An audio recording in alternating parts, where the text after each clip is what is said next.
ṣe interpretation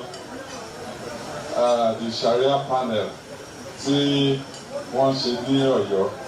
And first, anything that I read nínú paper yẹn, that came from my chief friend.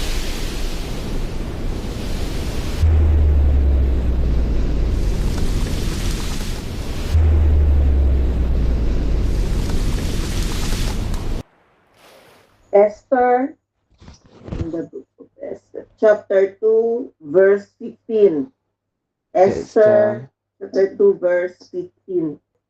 Nígbà tí ó kan Ẹ́sítérì, ọmọ Abihaili, arákùnrin Mọ́dékáì, ẹni tí ó mú un ṣe ọmọ ara rẹ̀ láti wọlé tọ̀ ọba lọ, òun kò béèrè ohunkóhun bí kò ṣe ohun tí Hegai, ìwẹ̀fà ọba, olùtọ́jú àwọn obìnrin pàṣẹ. Ẹ́sítérì sì rí ojú rere lọ́dọ̀ gbogbo ẹni tí ó ń wò ó. Praise the Lord. According to the book of Esther, chapter 2, verse 15, I want us to realize that what we're hearing there, if we are known about the book of Esther before, it will not be difficult for us. But one thing is important that you need to know. There is somebody that his name is Mordecai, and that is the uncle of Esther. And people know that it's his son, his daughter, and not everybody actually, but there's a period that the king that is in the period in Shushan is the one that want to change his wife because of the atrocity or the way of pride. So we know the king is Asureus, and the wife that he married by that time is Vashti, and supposed to be the one who is the next to the king, that is the head of all women. She's very beautiful, and she have the power. But sometimes power used to overshadow someone, or someone will be misbehaving because of his power and his beauty. And in that time, we see that this woman, he disobeyed the king, and that period the king wants her to show her beauty to all his colleagues and everybody, but she's refused to do that. Mo gbàdúrà wípé orí wa ò ní takò wá. Ẹni tí ó jẹ́ ìyàwó lórí, òní tí ó yẹ kó jẹ́ àpẹẹrẹ rere, ṣùgbọ́n nítorí ẹwà ẹ̀, ẹ bá fẹ́ sọ nípa tara ni o, àní ó gbéraga nítorí ẹwà ẹ̀. Ṣùgbọ́n ìṣẹ̀lẹ̀ tó ṣẹlẹ̀ sí ńgbà yẹ sí fásitì yẹ, ó jẹ́ ìṣẹ̀lẹ̀ orí burúkú sí. Mo gbà ládùúrà yìí pé I pray that wherever we are going or whatever we be, I pray that God will help us. And there's important thing there. That is Vashti tó jẹ́ ìyàwó ọba.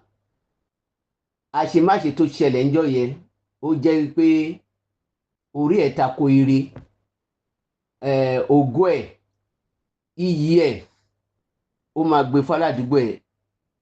So it's like swap. That is, he exchanging his own glory for another fellow. But in his heart, he don't know. But this divine something, I don't know what is going on. in that moment or before that time. Maybe she have done something wrong. That is why. But if you are talking as a Christian, why that woman misbehave, the queen make mistake, that is showing his pride, tí ó ní gbéraga sí ọkọ ẹ̀, tí ó tẹríba. Ní ilẹ̀ Yorùbá, ìyàwó máa ń tẹríba fún ọkọ ní according to Bible doctrine, and the Brother Paul teach about it, and Yoruba have it. But today, we already changed that kind of law. Like in Japan too. They have that custom. But we see that and most of the Africa and some like the Indian is even worse. If the husband die, and the ancient Igbo, if they die, if the husband die, they will burn the woman together with his husband, because they used to come and joke wọn ni. And jó nígbà wọn fẹ́ jó ọkọ yẹ, and jó ìyàwó tó wà láàyè, wọn máa jó papọ̀. So àwọn Igbo náà máa ń ṣe láyé àtijọ́.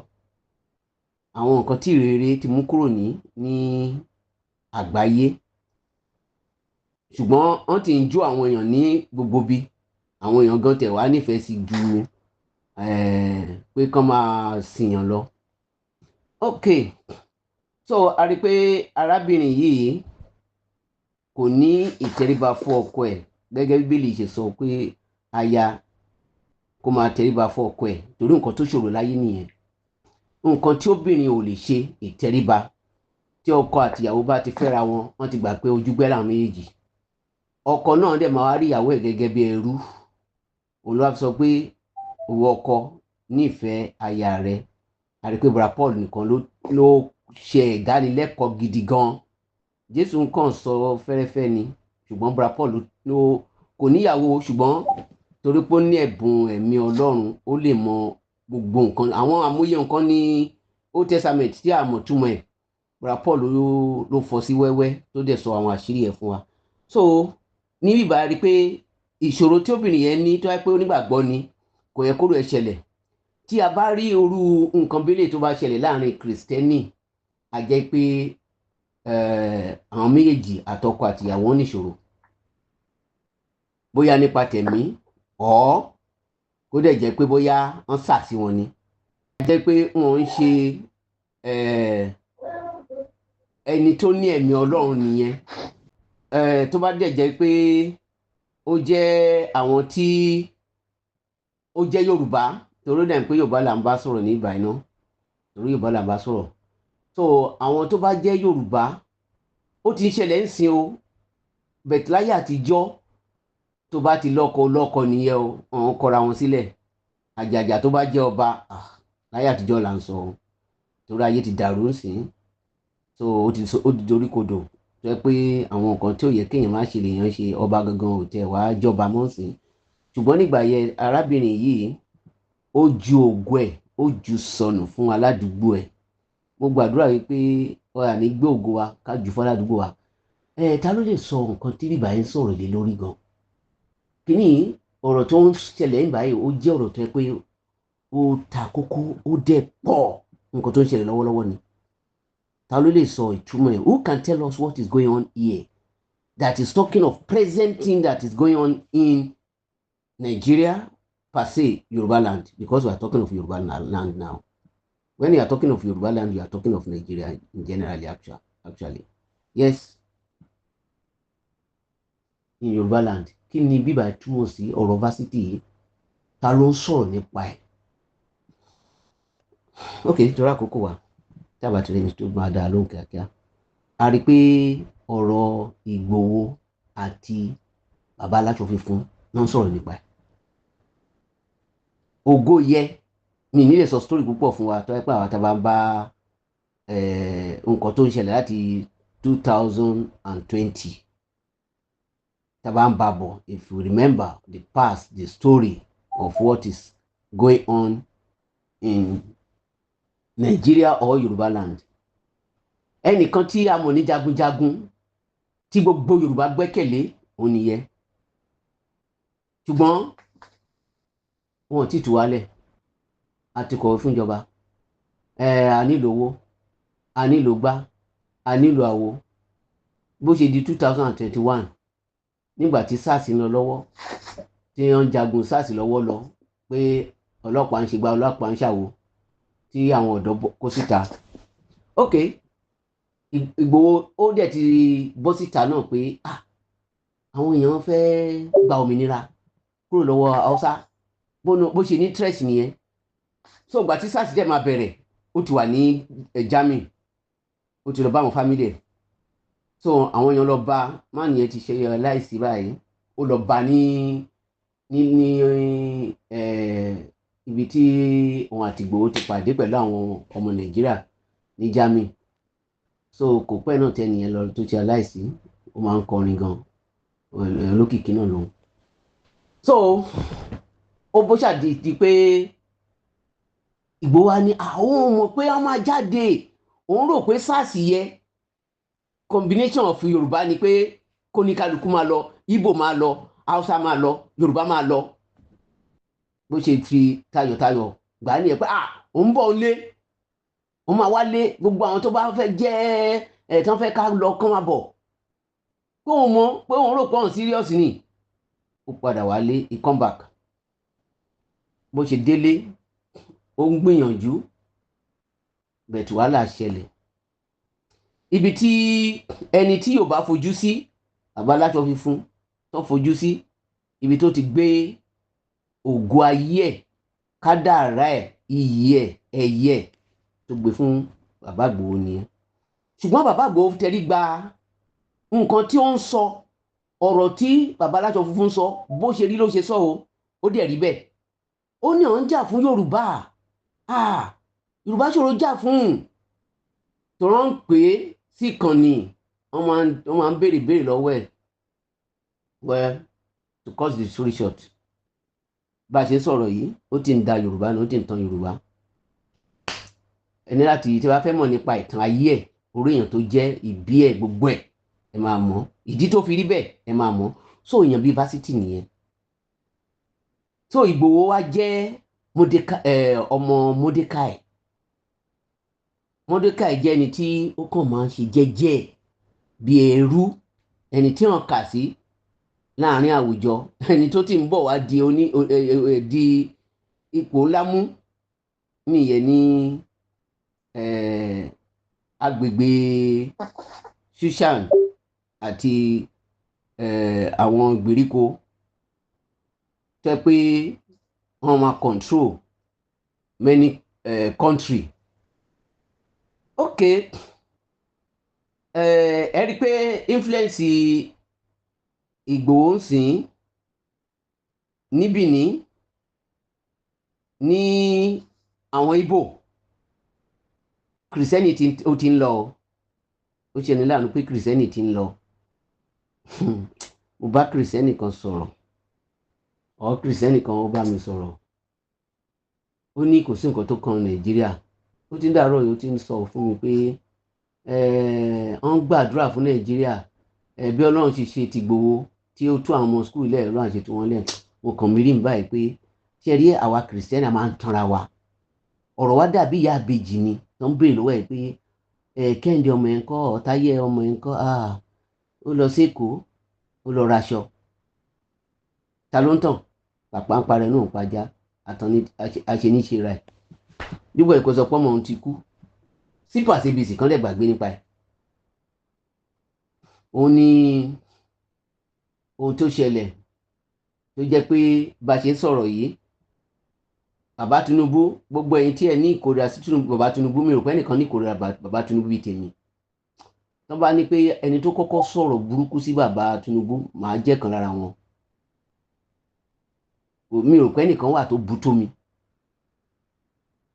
Tí ẹ̀ ń pọ́ lórí ni, ìwọ kò tí ì ṣe olórí ńgbà yẹn, ṣùgbọ́n a mọ̀ sí lórí náà ńgbà yẹn, ṣùgbọ́n torí nǹkan tá a fẹ́ kó ṣe kò ṣe, a sọ̀rọ̀ sí. Ó jẹ́ ìtara tí mo ní pẹ̀lú àwọn pastors wa, àwọn Kristẹni. Ok, tá bá wò lónìí a rí pé àwọn nǹkan mìíràn tá a mọ̀ tí a dẹ̀ kà sí tí a ń rò pé bẹ́ẹ̀ ni pé a mọ̀ ń ṣe ṣe rí yunifásitì yẹn náà nǹkan tó ń ṣe Ọlọ́run máa ń fààyè ń gba kí èèyàn ṣe mistake ṣùgbọ́n mo gbàdúrà pé a ní ṣàṣìṣe o orí olórí òde nígbà ṣe wá ṣe orí olórí gbà ṣe ẹ̀ ṣe ló fi ṣe mistake yẹn so and then kò lè ṣe nǹkan tí tó bá jẹ́ pé fásitì ló wà lórí ipò ń gbà yẹ Mọ́dékàì máa ṣe gbogbo àwọn Ísírẹ́lì Mọ́dékàì máa dáná ó máa dáná kí ló dé tí Mọ́dékàì máa fi dáná Mọ́dékàì jẹ́ ni tí ó yẹ pé kì í Ísírẹ́lì pàṣẹ wọn kì í dọ̀bálẹ̀ wọn kì í tẹríba fún anybody Yorùbá máa tẹríba fún anybody ọ̀tá ìgangan àdọ̀bálẹ̀ fún àwọn kan wà tó jẹ́ alágbára tó ń gbọdọ̀ dọ̀bálẹ̀ fún yàn tó bá dọ̀bálẹ̀ fún yàn olú ẹni máa kú ni tẹ́bá dẹ̀ wo bàbá Ìgbòho ní ìrẹ̀lẹ̀ kò sẹ́ni tí ò lè dọ̀bálẹ̀ kí ṣùgbọ́n bàbá yẹn kò sọba tó respect àbí tí àwọn àṣìṣe bàbá aláṣọ fífún tó ti ní ṣàṣìṣe ẹ̀ nìyẹn ara nǹkan tí a fi gbé ipò ẹ̀ sọnù nìyẹn òun fúnra ẹ̀ lójú sọnù o torí kò bọ̀wọ̀ fún àwọn tí ó jẹ́ aláṣẹ tí Ọlọ́run ti fi síbẹ̀ ẹni yẹn ṣe dáadáa o ẹni yẹn ò ṣe dáadáa o Ọlọ́run ti fi sípò yẹn kò sí nǹkan tó kàn ẹ́ láti ṣe ìdájọ́ ẹ̀ ẹnìkan ni ó kọ́kọ́ sọ̀rọ̀ yẹn tí ẹ pé ó jẹ́ ká mọ̀ wípé ẹni tí Ọlọ́run bá ti yàn sípò èèyàn gbọ́dọ̀ either right or wrong nothing concern you don't judge that fellow so ó ń dùn mí ṣùgbọ́n torí pé máa jáde fún ìkànnì ẹ̀mí Ọlọ́run bẹ́ẹ̀ sì bá mi sọ̀rọ̀ pé don't do what you do before nǹkan tó ṣe ní 2021 don't do it now you are not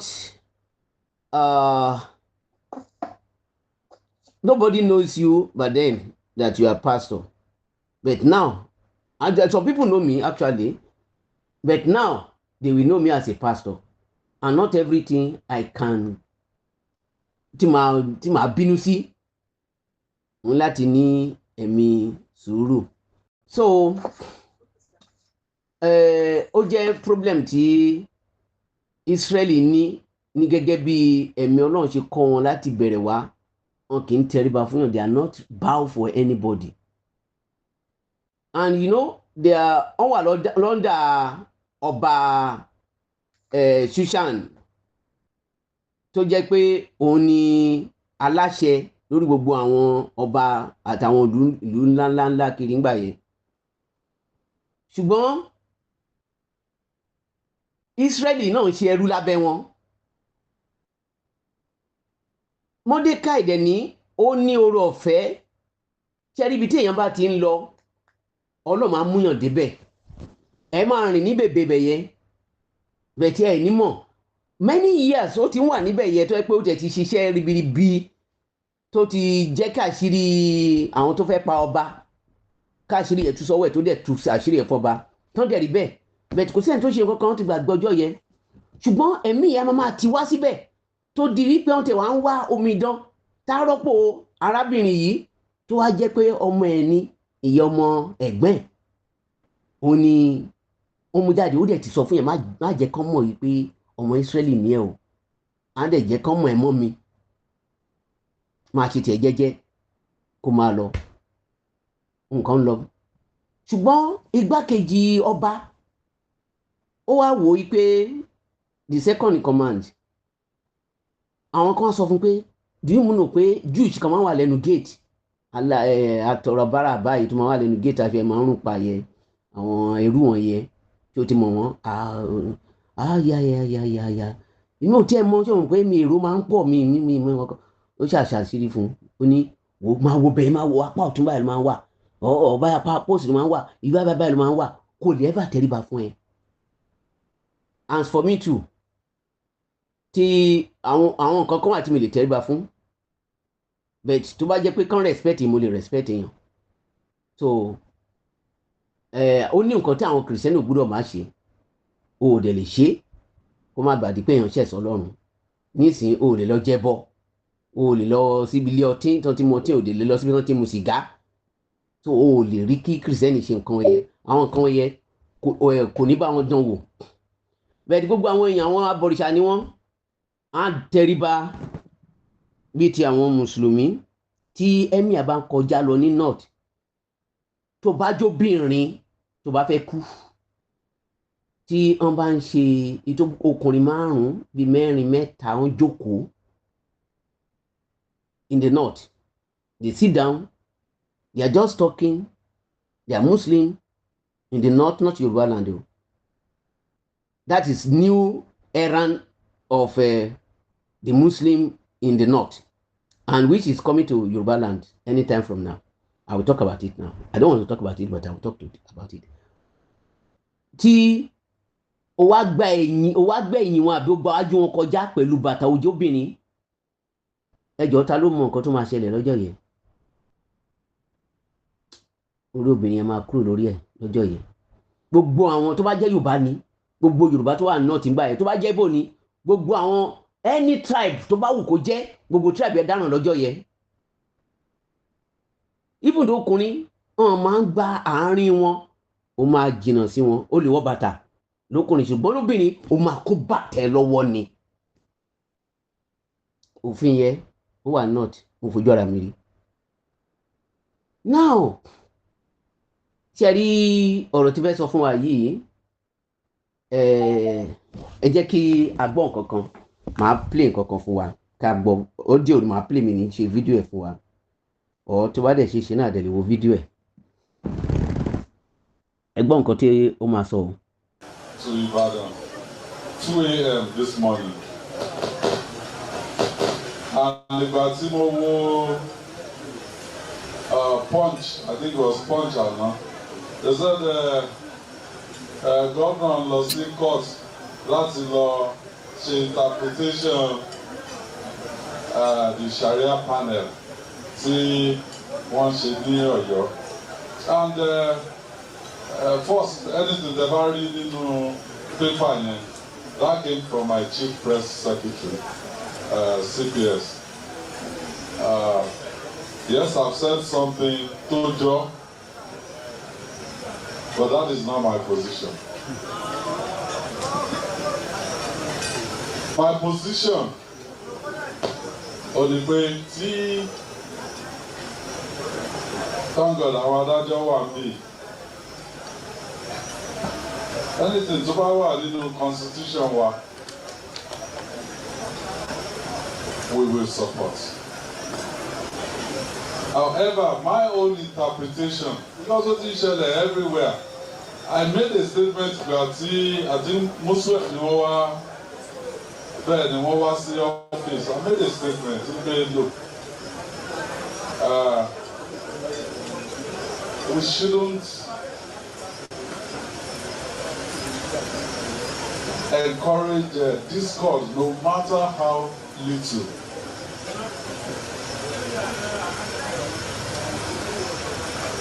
The interpretation lọ́dọ̀ ti tèmi ò ní pé even in our families, ó ṣe gbogbo nǹkan ni à ń gbé lọ sí court.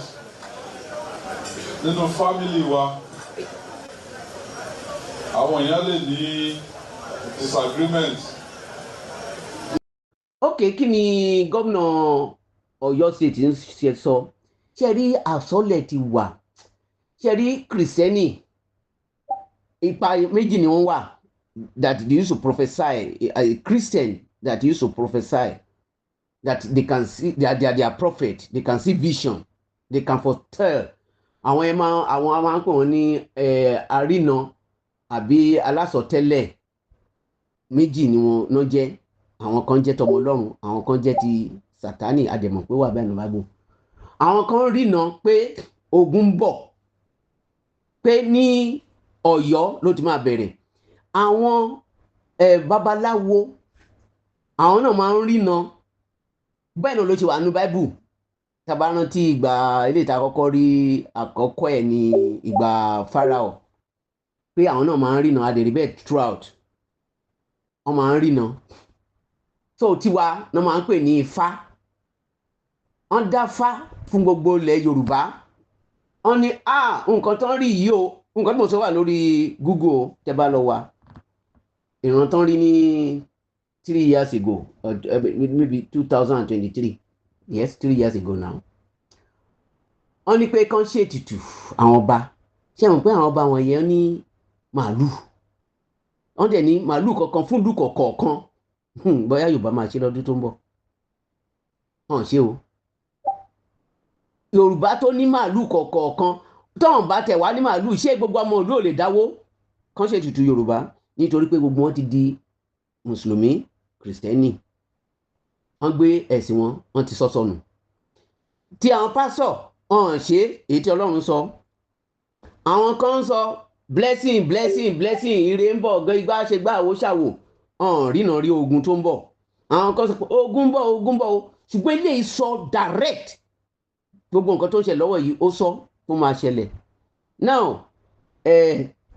ní Ọ̀yọ́ state tán ti ní ogun ìran àti bẹ̀rẹ̀ àti rí thank God pé a ti gba àwọn ọmọ yẹn sílẹ̀ àbí mo ní agbàmọ̀ sílẹ̀ wà lágbà sílẹ̀ nàbọ́ lọ́run gbà sílẹ̀ that's why tó yẹ pé bàbá Tinubu ẹni tó bá ń sọ̀rọ̀ if you are talking bad to president of Nigeria please change your mind there is nobody since 1960 that by independent nobody like him is kò létí tó fi ń gbọ́ràn kò dẹ̀ lójú tó fi rína mi ní sọ̀rọ̀ púpọ̀ lórí ẹ̀ because time wa ti lọ bẹ̀tẹ̀ bá ń wo action you see that God just using him mo dẹ̀ gbàdúrà pọ́lọ́ nílò lásán tá jẹ́ ohun ìlú àpàtì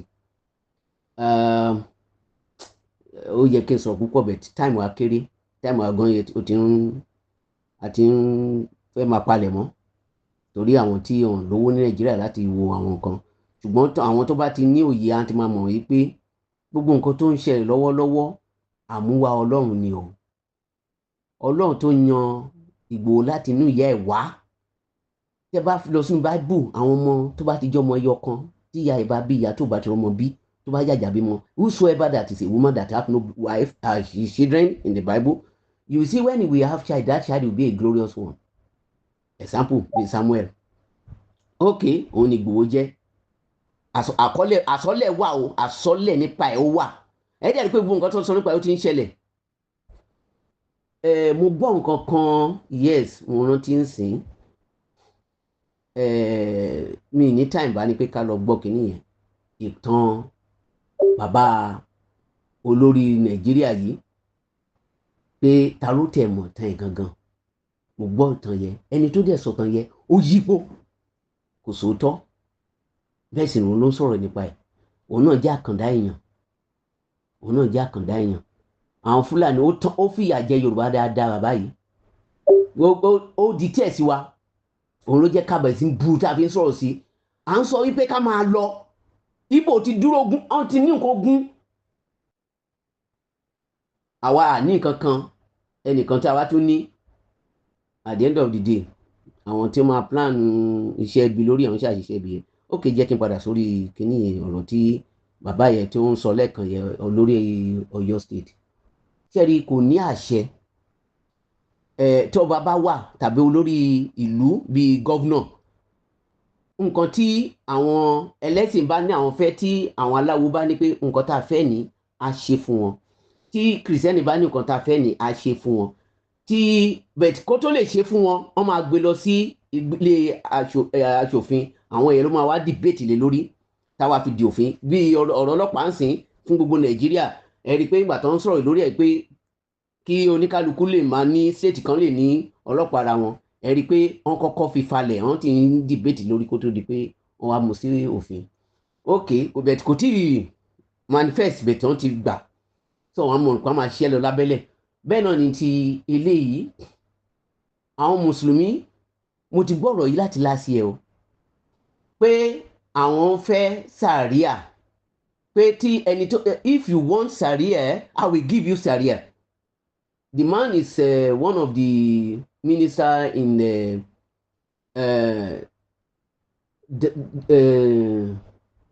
is it Dipo or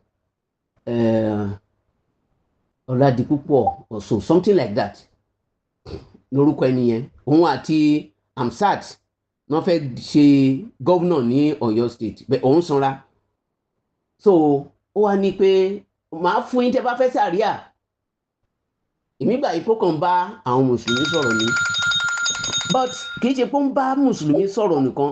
Ẹ jọ̀ọ́, ta ló lè rántí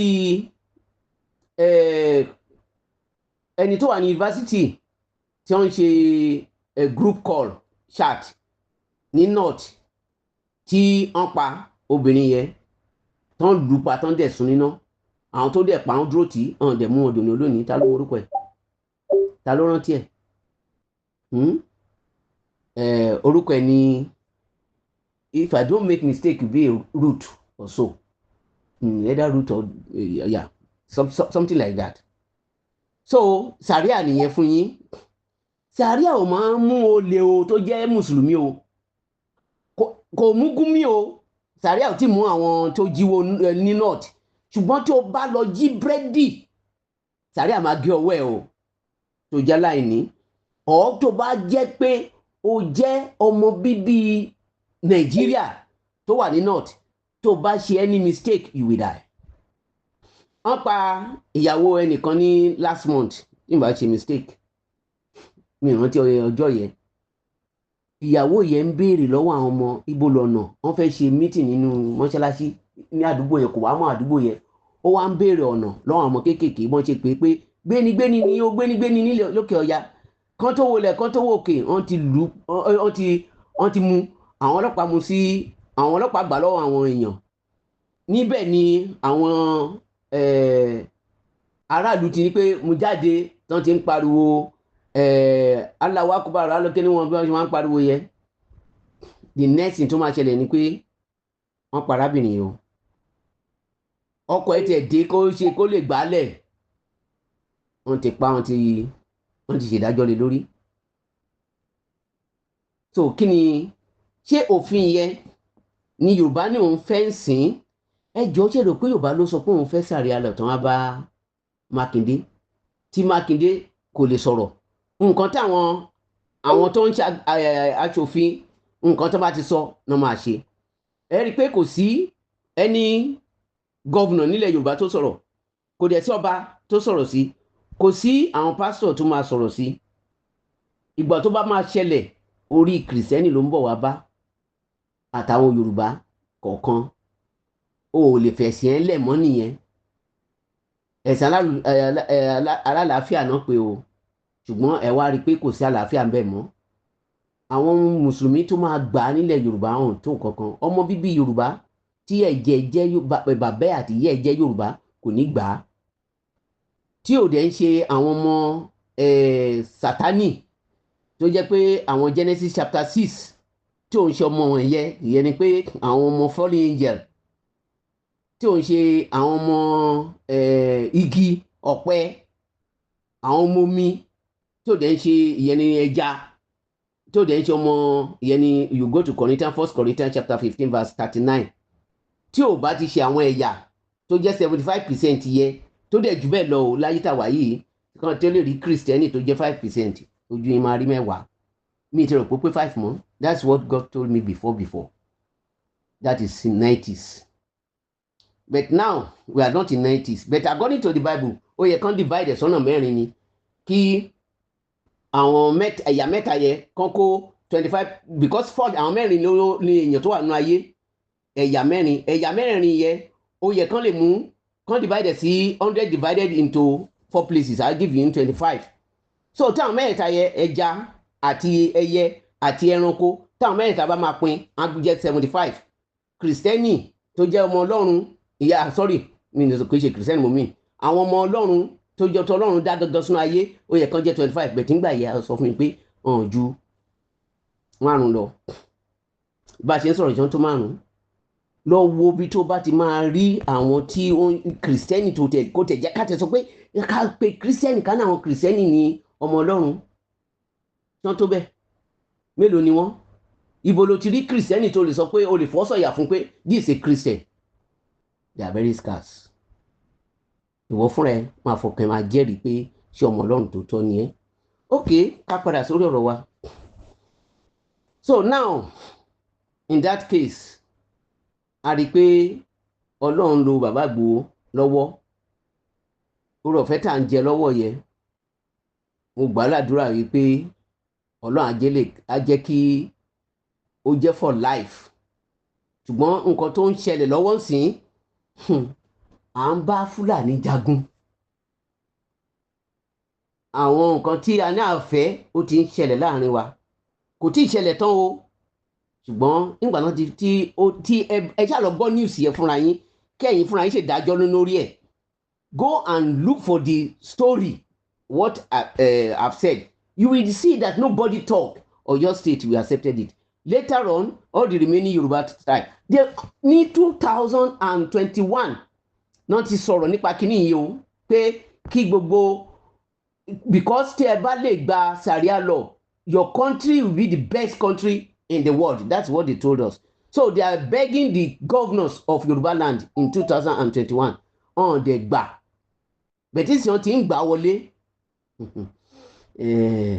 this way so ẹ jẹ́ ká kíyèsára ẹ jẹ́ ká gbàdúrà kojú wàhálà ẹ̀yin kìrìsìtẹ́nì ló ní ìṣòro mùsùlùmí hàn ní ìṣòro tí wọ́n ní wípé tí Fúlàní bá ti máa wọlé Ìgbòho ń ṣe tiẹ̀ lọ́wọ́ Ọlọ́run ń ṣe tiẹ̀ lọ́wọ́ ń lò lọ́wọ́ àwa náà dẹ̀ ń ṣe kí ni a fẹ́ dànù nǹkan tí ẹ̀rí tó ṣẹlẹ̀ nìyẹn ní story Esther chapter 2 yìí kò ṣẹlẹ̀ gbogbo the book of Esther in generally lọ́ka ẹ rí i pé ó yàtọ̀ sí ìtàn wa a ti gbà yí pé Ìgbòho dàbí Mordecai and Esther that's good but ẹ rántí pé ogun kan ń jà lọ́wọ́ ó dẹ̀ ń jà gbogbo wa lọ́wọ́ ogun yẹn ni àwa kìrìsìtẹ́nì tí a dẹ̀ kíyèsára mùsùlùmí tó jọmọ bíbí Yorùbá òun náà kíyèsára tó bá ti wọlé tán Fúlàní á ti wá ní second chance láti wọlé àwa jẹ́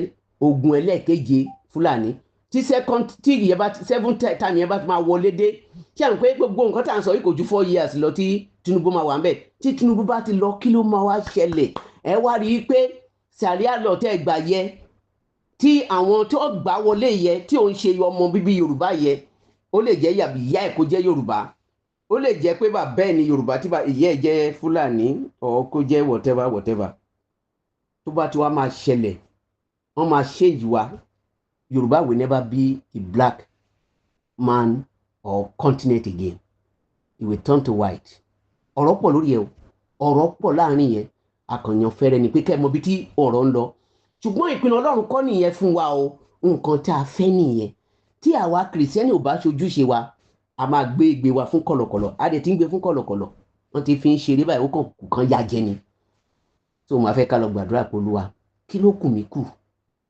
ẹ̀yin kìrìsìtẹ́nì tí ẹ bá nígbàgbọ́ nínú Bíbélì ẹ lọ tú Bíbélì yín kà o gbogbo nǹkan tí àwọn pastors wa ń ṣe no matter whosoever you are that you are calling yourself Christian all over the whole world ẹ lọ tú Bíbélì yín kà nǹkan tẹ́ ẹ kà ó sorí kodò ẹ yí Bíbélì po ni o ẹ dẹ̀ ń purọ́ mọ́ Jésù ẹ̀ṣẹ̀ ńlá gidi tó tó láyé ò sí ó ti kù fẹ́rẹ́fẹ́ Jésù ní òun padà bọ̀ kankan ó kù we are going to 2 days now remain 300 years it become 2 days that tí Jésù ti lọ and Jésù dẹ̀ máa padà ó lóun bọ̀ kán mọ́ 2 days ò pẹ́ jù ó téèyàn bá lóun lọ sẹ́kọ̀ọ́ mi ní pẹ́ dé o he can come in that day he can come on the second day ó dẹ̀ lè padà lọ́jọ́ kẹta so tí ọjọ́ méjì ẹ bá lọ pé tí àpò ti ń súnmọ́ fẹ́rẹ́fẹ́rẹ́ nìyẹn tó bá dẹ̀ wá lọ dé kó tó di ọjọ́ kejì ńkọ́ ní alẹ́ tó bá lọ dé àti wà lálẹ́ ńsìn ìrọ̀lẹ́ la wà yìí lẹ́sìn alẹ́ àti wà lálẹ́ bí around 11 something la wà báyìí ńsìn according to the time of God 2 days tó máa fi pé ó ti sún Ọlọ́run ó dẹ̀ ti sún Jésù ẹ̀bẹ̀ ti pọ̀jù for going to 1700 years tí wọ́n ti ń bẹ̀bẹ̀ tó ń ṣìpẹ̀ fún wa bàbá ẹni sùúrù àwọn kìrìsìtẹ́nì ò ní sùúrù etí wọn di wọ́n ti rán àwọn èèyàn ńláńlá sílẹ̀ Yorùbá àgbọ̀ràn àdì tí wá sí ni so ẹ má rò pé oníṣẹ̀ṣe ló ní problem adémádé rò pé mùsùlùmí ló ní problem kìrìsìtẹ́nì ló ní problem so ẹ máa sọ pé Jésù kò ní dáhùn ìjẹ́ ká lọ gbàdúrà àdúrà ìdáríjì ẹ̀ṣẹ̀ ló ṣe pàtàkì lákòókò yìí ká dẹ̀ mọ̀ nǹkan ẹ̀ṣẹ̀ tá a ṣe pé ọjọ́ tá à ń sin Ọlọ́run very wrong. Let us pray. Ìgbà tí mo wo Punch, I think it was Punch àná.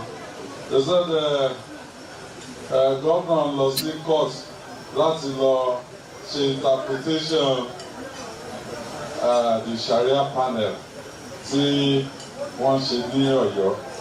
And first, anything they've already nínú paper yẹn, that came from my chief press secretary, CPS.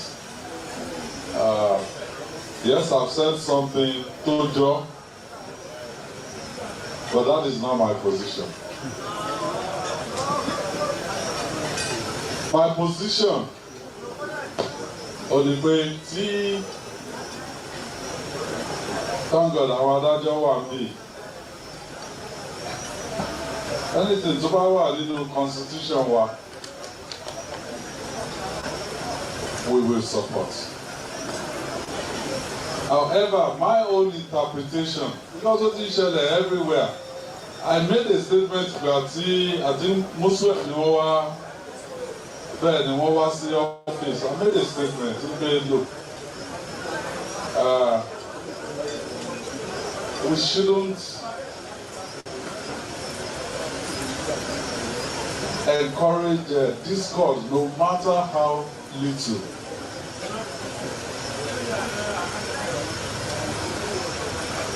The interpretation lọ́dọ̀ ti tèmi ò ní pé even in our families, kò ń ṣe gbogbo nǹkan ni à ń gbé lọ sí court. Nínú family wa, àwọn èèyàn lè ní disagreement. The elders in the family, they call them one by one dasi. Lọ́lọ́ bá fún wọn yanjú, wọn yanjú ẹ̀. So this particular Sharia panel, my interpretation is ẹni tó bá fẹ́ patronize ẹ̀, bóyá wọ́n jẹ́ Mùsùlùmí, ọ̀nà Mùsùlùmí tí wọ́n feel pé alternative dispute resolution mechanism, it will help the government.